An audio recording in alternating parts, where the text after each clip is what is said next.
Hello, Jay Williams here, and welcome to the AI for Impact Summit. We have another incredible guest for you. I'm excited to bring her on today. We have Wendy Barr, and let me just tell you a little bit about Wendy. She's got a great personality, but she's also got little things that set her up as a bit of a credible source, someone you might want to listen to. So, Wendy is a brand visionary with over 20 years of experience in marketing, design, and branding. She'd worked with world-renowned brands like MTV, Rockefeller Center, Allure Magazine, and even P. Diddy. She now helps business owners leverage the power of AI to establish a unique and authentic brand that aligns with their values and connects emotionally with their ideal client. Wendy, it's lovely Sweet. to have you here. Thank you for having me, Jay. I'm so excited to be here. Yeah, it's definitely a privilege to talk to your esteemed audience. Thank you very much. And it's good to talk about this conversation because today we're going to be talking about 3 tips to make your AI impact in 7 seconds or less. And human What? connection is my thing. So I'm interested about how we bring AI together with the brand and the human touch. So before we do that, can you tell people a little bit more about yourself, of how you even got into the world of AI? Yeah, well, like you mentioned, branding, marketing, design is my background. I have a master's degree in, of all things, packaging design. And so, yeah, I've been very busy in that world. And, when AI came on the scene, well, I've been using AI myself for several years. But then when generative AI became accessible to everyone, and I'm big on social media. So I was out there on social media watching all of this happen. And I was like, uh-oh, yeah, all of this, AI generated content feels really boring. It's like canned, it's bland, it all sounds the same. Like, you know, everybody had a few of the same words in every single one of their posts. And it was like, oh, yeah, and way too many emojis, right? And you were like, oh, shoot, now there's a problem. Because honestly, I'll be honest with you, my first inclination was when generative AI became accessible to everyone was, nobody needs me now. Why would anybody need a brand strategist or a marketing expert when their AI assistant can do everything for them now? So I'll just take an early retirement. But then I really started thinking about it, and I was like, oh, when I saw that content roll out, I was like, oh my God, they need me more than ever, because you absolutely have to develop your brand and be able to speak from your brand voice and teach your AI assistant to speak from your brand voice before you can start generating those buckets of content. Yeah, absolutely. And I've seen the same. ChatGPT, we actually did a comparison, me and Audra Carpenter recently, of Gemini, formerly Bard, and ChatGPT to see which one provided the most emojis. And ChatGPT was always more emojis, and certainly terms like unlocked and transform and revolutionize. There's Yes. language that was coming out a lot, which all sounds very bland and boring and doesn't necessarily make you stand unique and certainly allow you to cut through the noise in what is a very Right. busy marketplace. So, Wendy, I think it'd be really good for people just to understand a little bit more about what is brand and why is it something that's really important for people to really get in place before they even touch the AI. Well, first, you have to develop your brand so that you can populate your custom instructions. And if you don't take the time up front to develop your brand, then of course, everything's going to sound canned and bland. And so your brand voice it's that voice tone where you integrate your unique distinctions. And oftentimes people ask me, well, Wendy, what's the difference between brand voice and brand tone? Aren't they the same? And they're not, because your brand voice is where you connect with your ideal client, where you really understand the problem, where you come up with your unique solutions, where you figure out your mission statement, your why. Why are you even doing this? Why are you in business at all? Like, who are you helping? Who are you impacting? And why? And that's your voice. But your tone, my mom used to always say, Wendy, it's not what you say, it's how you say it. And I'm like, oh, well, okay. And then, and I think everybody can relate to that, right? Like, I don't know about you, but I could always tell when my mom's tone changed. Like, Get the I look. remember this. Yeah, right. I remember this one time I came home from school and my mom said, "Hi, honey, how was school today?" And I said, "Oh, it was great. It was the same, nothing exceptional." And she'd stop everything. She'd go, "Wendy." Now, see, it was honey before. "Wendy, how was school today?" And that's when I knew. And I would say, "Oh, yeah, I didn't go to school today, Mom. I went to the mall with my friends." But that was that change in tone. And so your tone is like words and phrases, that you use like in regular conversation or when you're speaking to your clients, that you come up with these words, these phrases to really get your point across. Yeah, so I have my own brand. This would be fun, Wendy. What's your interpretation of my brand so far? I'm curious. What am I communicating to the world? You're And communicating to the world that you are open-minded, you're interesting, you're educated, you've got a lot of experience, and that you care about humans. I see that in you, and we talked a little bit about that before we started recording, is that you handle your whole summit differently than most people, in that you talk to all of the presenters prior. So any of the speakers that you bring on stage, you've already vetted personally. You had a conversation with them, you connected with them. And to me, that speaks volumes to who you are as a brand. thank you. That's very interesting because the interesting thing about brand that I don't think a lot of people realize is that it needs to be polarizing, as in Yeah. a lot of people will be turned off by what you're saying or how you're presenting because you're not their target market and you're not the people that resonate with that message. Yes. And then there's certain people that will love what you're doing. And we also discussed about how I know lots of people in the industry who do virtual summits.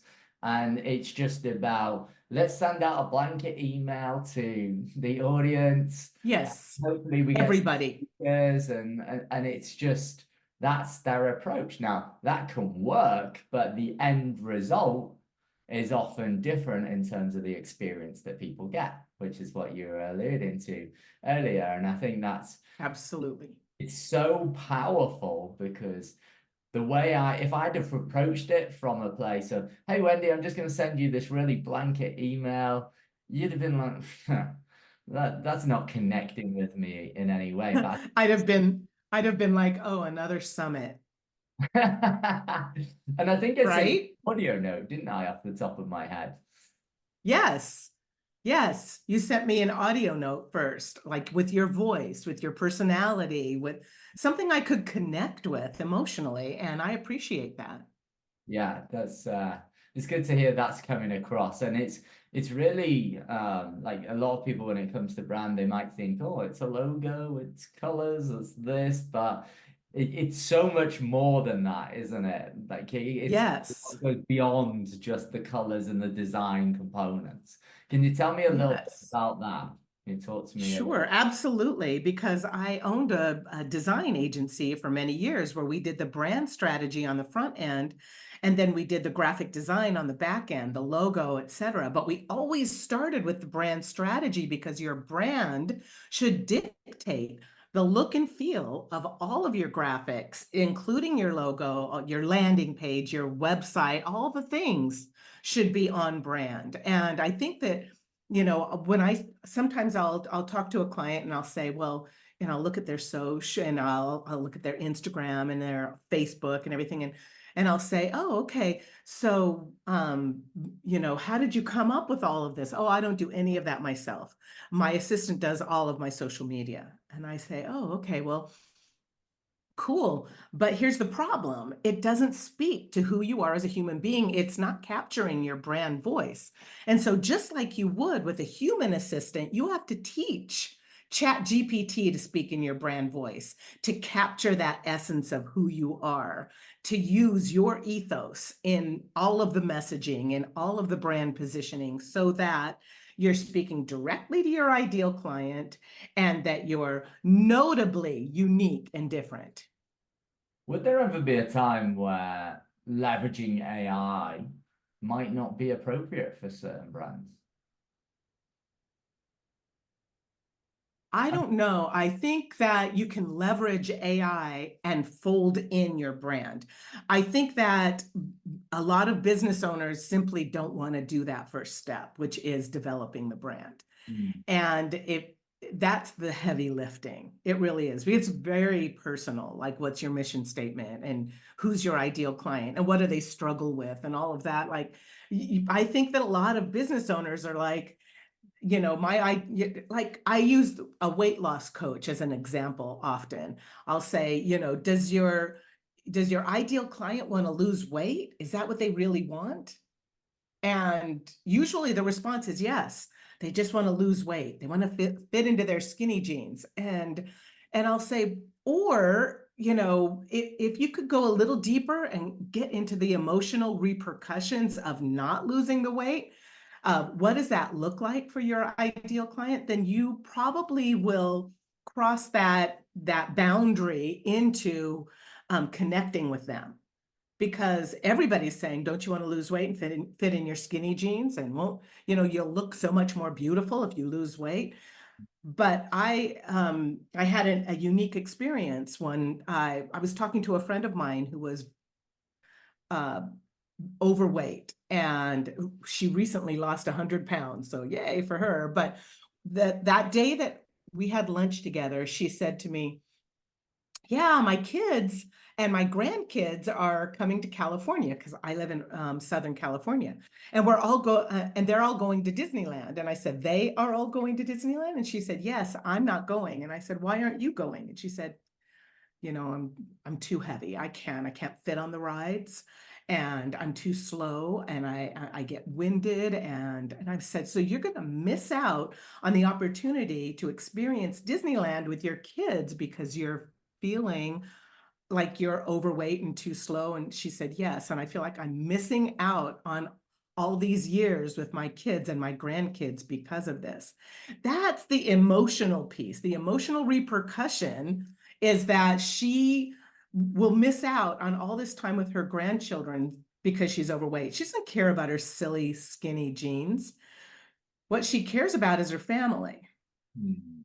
Yeah, that powerful connection.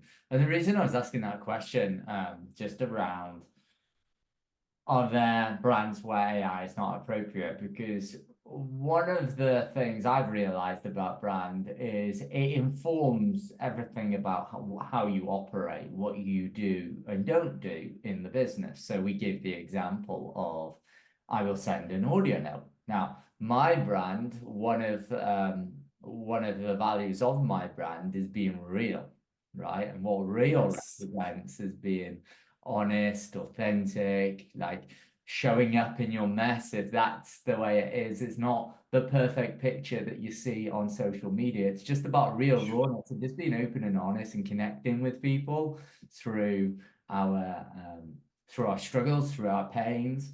And what's interesting about that is if I use AI to do that, well, there's an element of inauthenticity there because I can go out there and I can find a tool that will send probably an audio note which will sound like my voice, but it's just not going to connect because the realness for me, what it represents is connection. That's what's in the Absolutely. level of intimacy in that connection, and that's something that AI just like it won't be able to do in the future the way that No.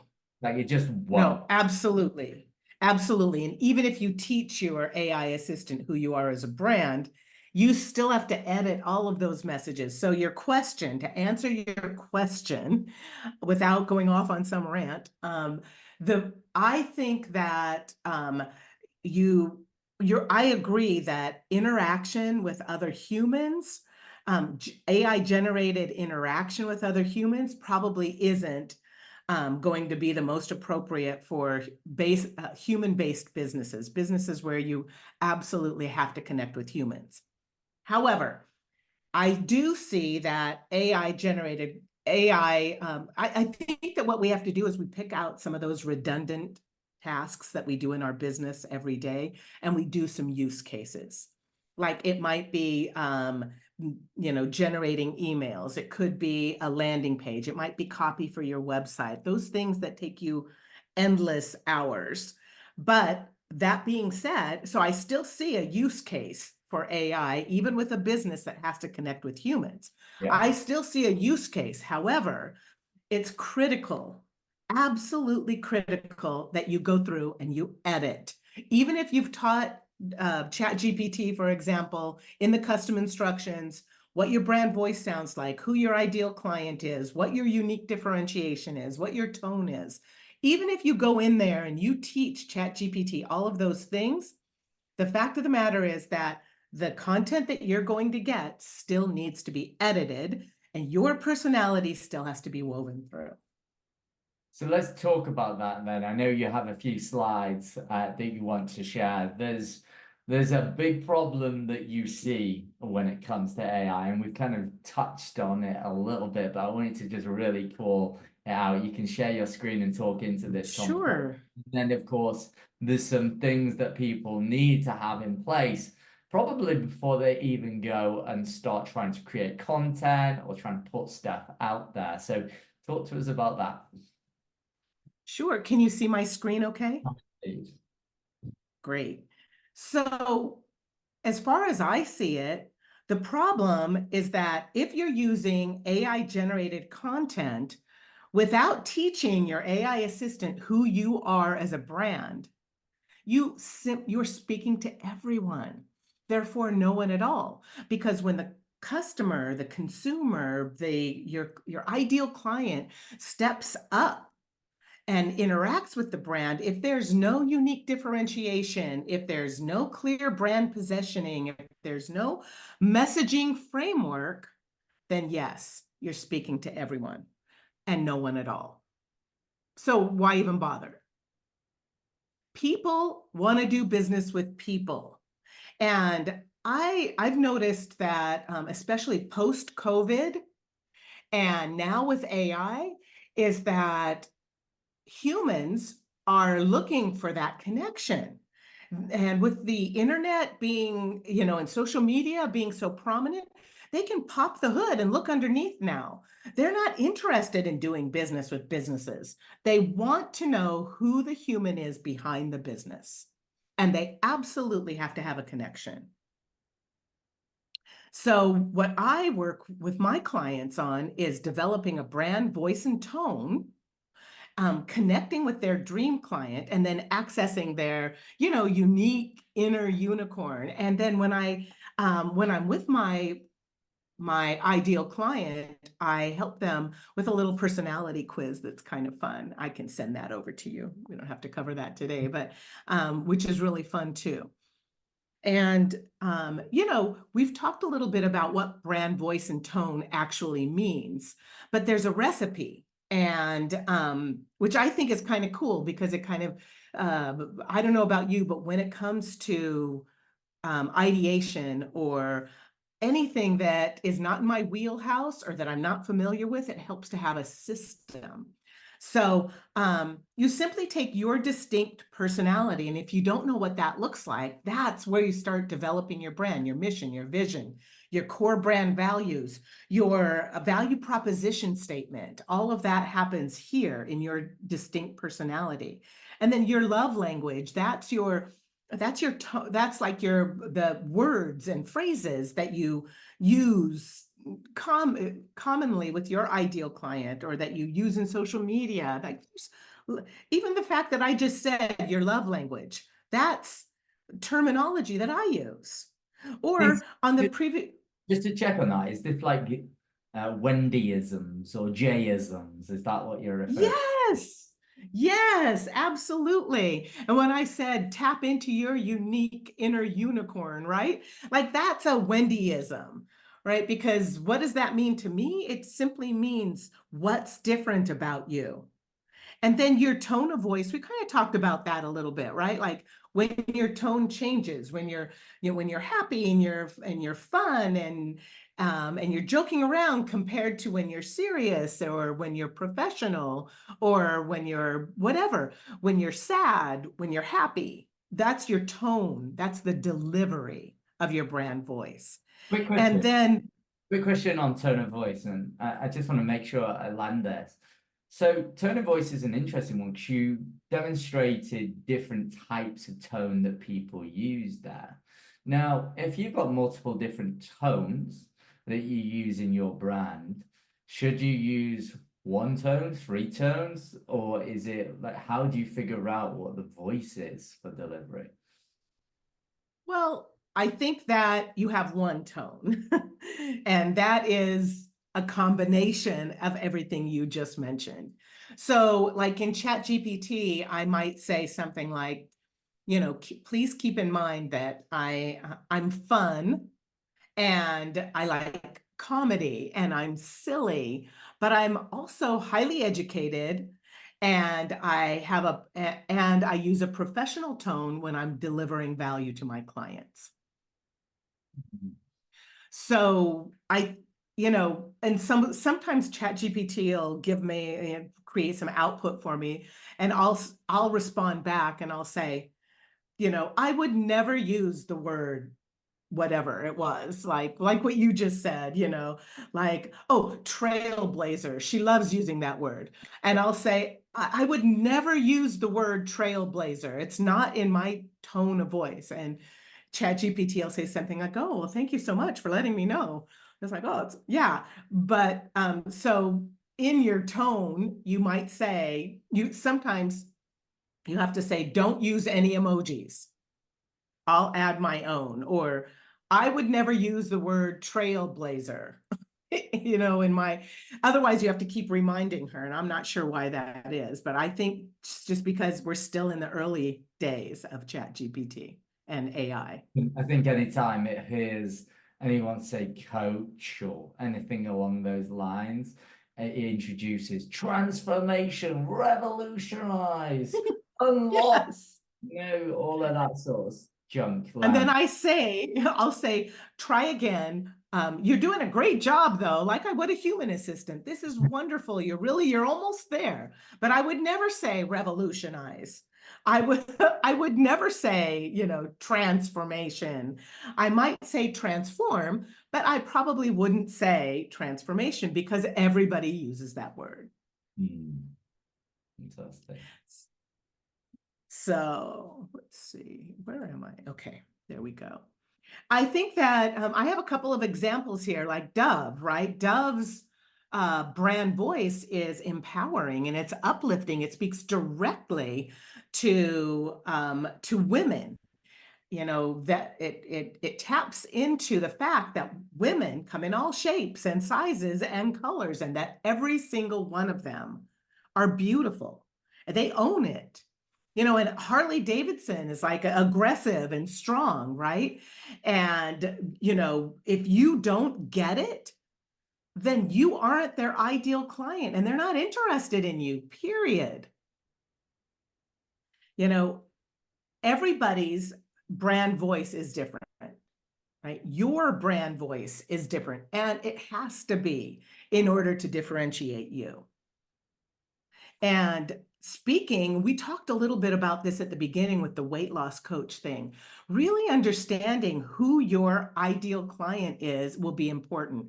I take my clients through an exercise where, because this goes so much further than demographics. Okay, demographics play a part. Sure, you want to know where they live in the country if that applies to you. You might want to know their age or their gender. Sure, okay. But what you're looking for is you want to know what the journey is that your ideal client is on. And I do an exercise with my clients where we identify your favorite client you ever worked with. So you take your favorite client, the one that you worked with, you put their name, you write their name, and you write down all the things you loved about working with this human being. What is it? They were responsive to your ideas. They were ready for transformation. They were I think ChatGPT is listening to me because my phone just lit up.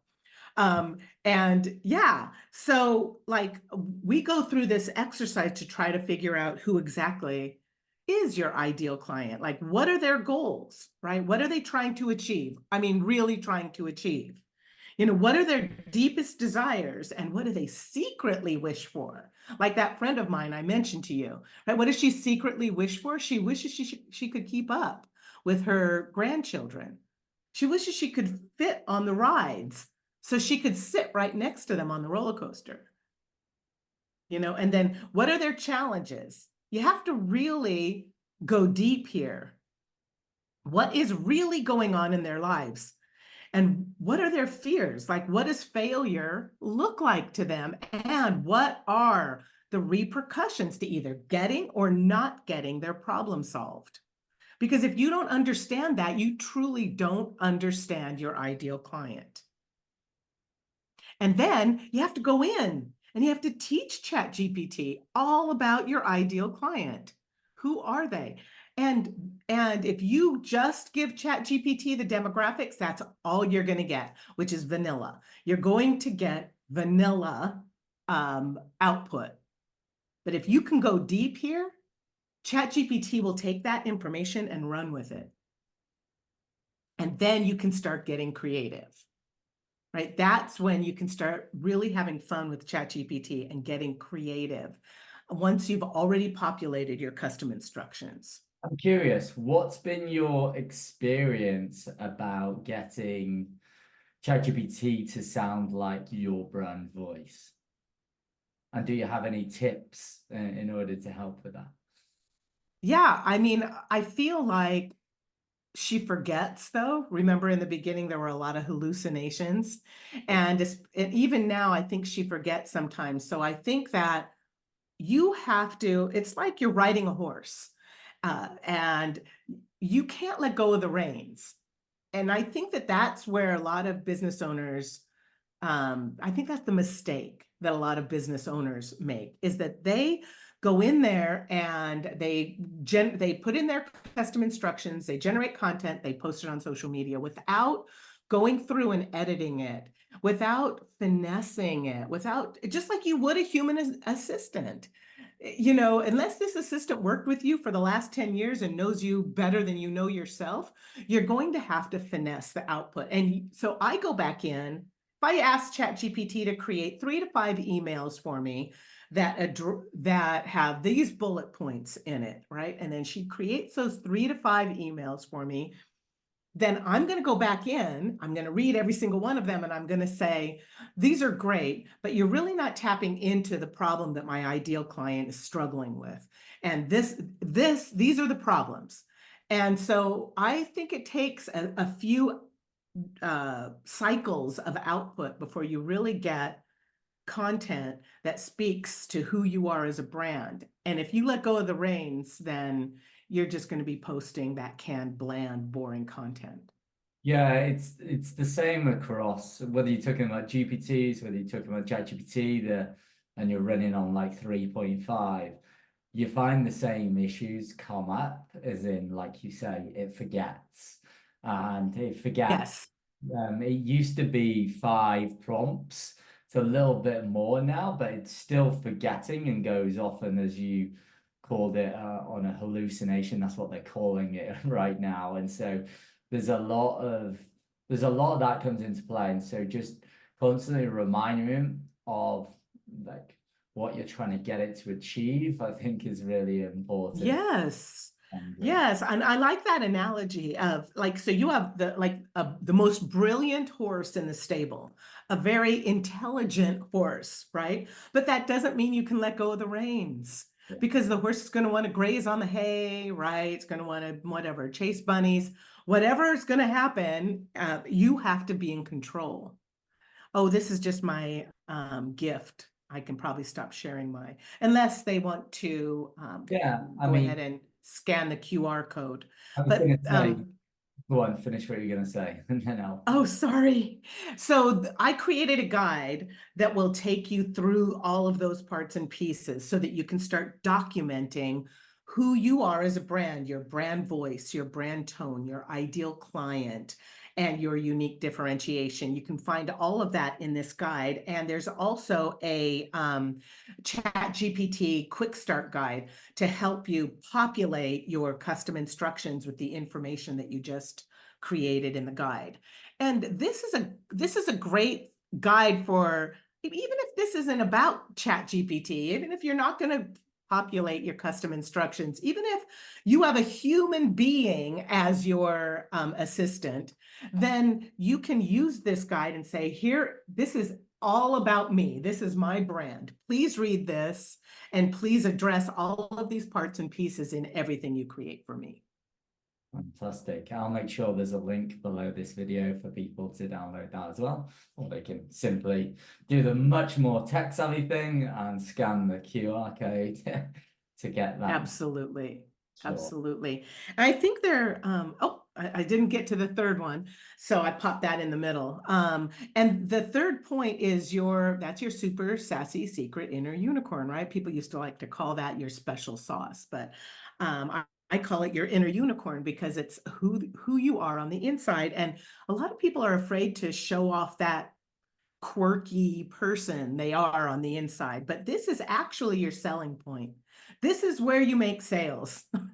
Because once you tap into who you are as a unique brand, yeah, you can enjoy and reap the rewards. According to Forbes magazine, clients are willing to pay up to 16% more on average for a product or service that leverages its unique differentiation. And I think that is, well, Yeah. that just speaks for itself, right?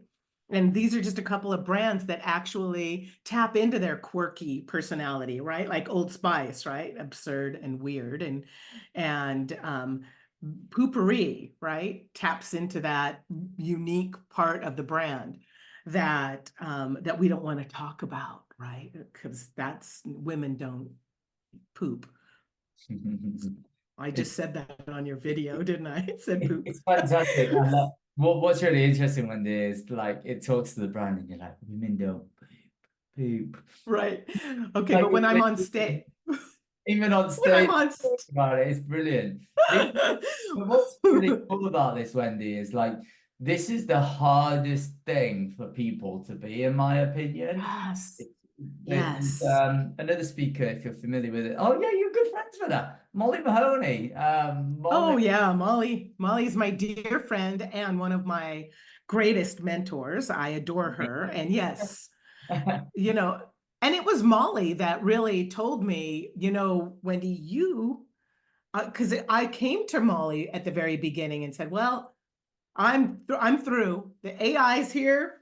They don't need me anymore. And she went, oh God, they need you more than ever. And so yeah, it was Molly that really helped me tap into Molly's good at AI. this. She's really good at this and showing off herself, her personality. And I've always said that she's just someone that um like I see her as an inspiration, the way she shows up, not Me because I too. want to show up as her or be her or like her, No, me but either. more We're from a place different. of just inspiring us to bring out those parts of us that we might only show to our partners or if we've got kids to our kids, but Yes. really lean into that. I actually did something recently.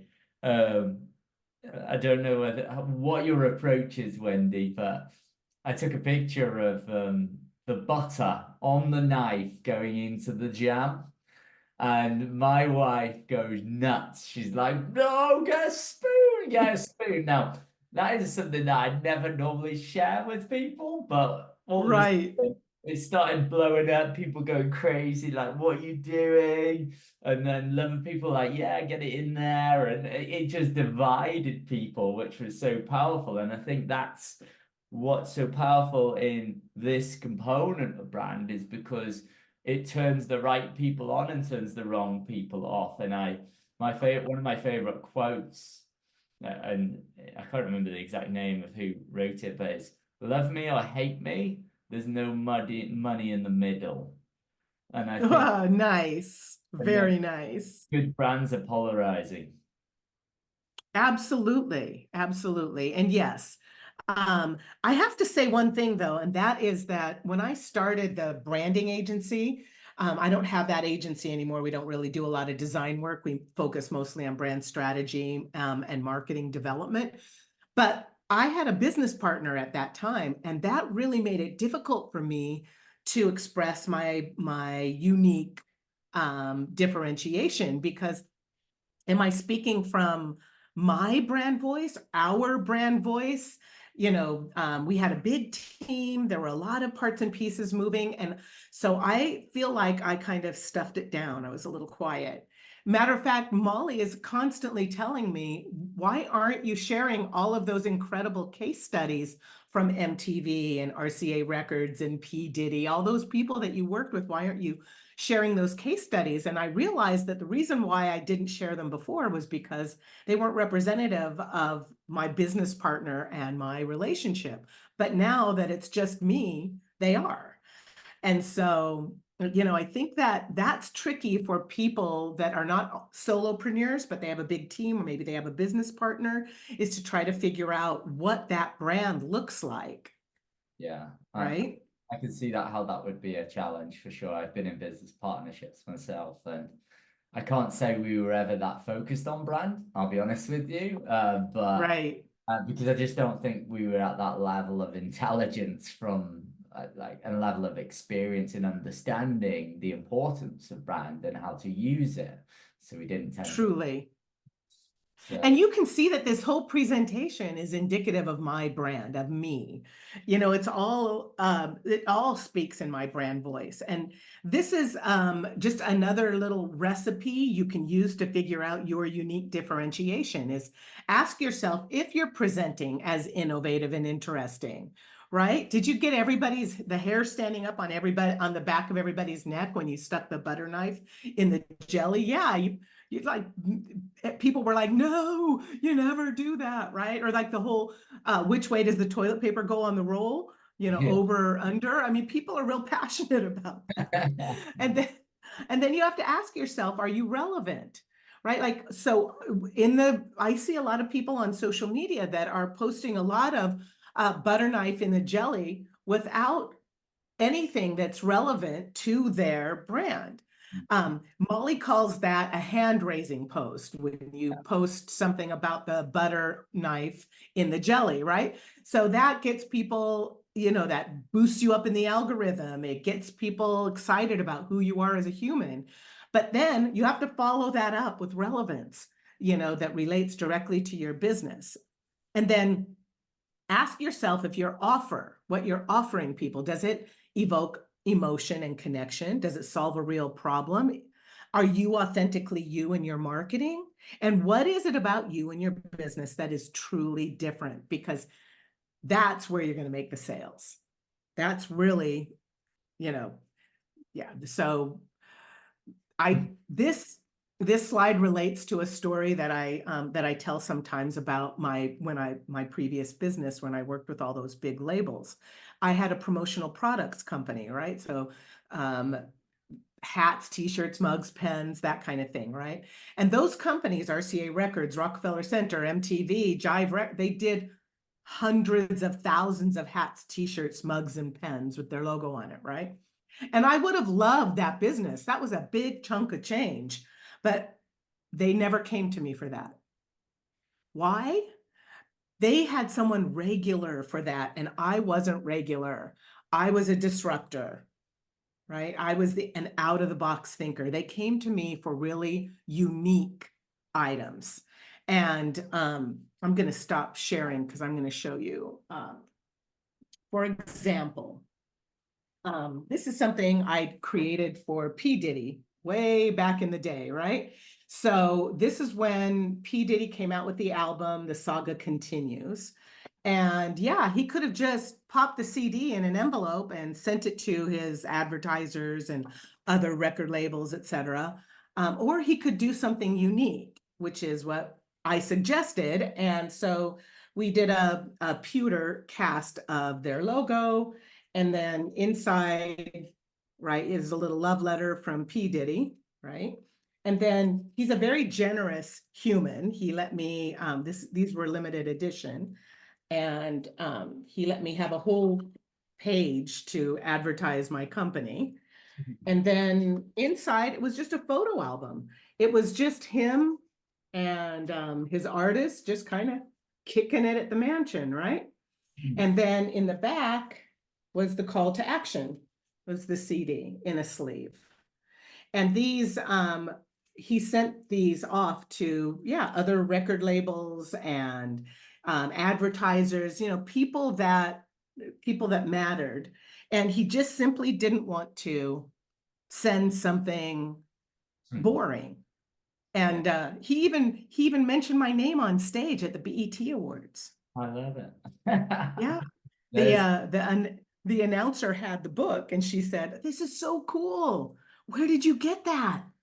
And he said, "Some girl in Denver," because I lived in Denver at the time. Yeah, that was my name, Some Girl in Denver. That was totally me. So anyway, yeah. So that's a great story and a fantastic way to illustrate the importance of your uniqueness and really being able to bring that to AI as an powerful amplifier to help you reach more of the people that you want to help and influence. Truly. For sure. Wendy, this has been a great conversation. I love branding. I geek out on the branding. I'm always like, what more can I do with my brand? So just remind people how they can connect with you and how they can get more into your world. Well, definitely scan the code, right? Click on the link. That'll put you on my email list. And I'm not going to send you any junk. I'm going to send you value. And my company name is Intelligent Brands. You can find me at I am Wendy Barr on TikTok and Instagram, and otherwise just Wendy Barr on Facebook and LinkedIn. And yeah, message me. I'm very approachable. And if you just have a question, if you just want to do a brand consult, like hop on a call, at the end of that workbook is a link to a brand consult call where we can get on a call 1-to-1, and I'll share my screen. We'll look at all of your your content, your website, and kind of see if you are presenting as relevant and innovative and interesting. Fantastic. Well, thanks for coming on, Wendy. It's been an absolute pleasure. I'm sure people My pleasure. enjoy this one, and yeah, I'll speak to you soon.